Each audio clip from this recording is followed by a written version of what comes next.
This is the new Charlie Outdoor Kitchen, and it's a completely new concept in outdoor kitchens. It's modular. Every unit comes on casters. It can grow, it can flex, it can move, it can build, it can change with whatever you want to do with it. It's made in Britain. It's solid stainless steel, comes in 12 fabulous colours, built to live and last and work outdoors in your garden for a lifetime. Of course, one of the great things about being modular is that you can configure it any way you want. We've got a rather jaunty little U-shaped layout here.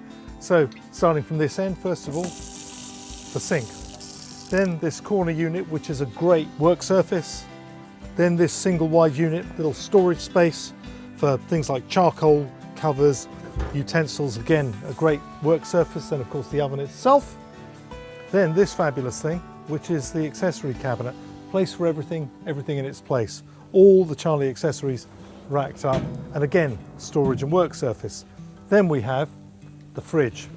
This actually looks rather tempting, doesn't it, on a day like this? Very nice, and again, a stainless steel work surface at the top, another corner unit, and then this brilliant double wide cabinet with these huge drawers for all your stuff. And of course, the great thing about this as well is that this one comes with the optional bar at the end. Cheers, everyone.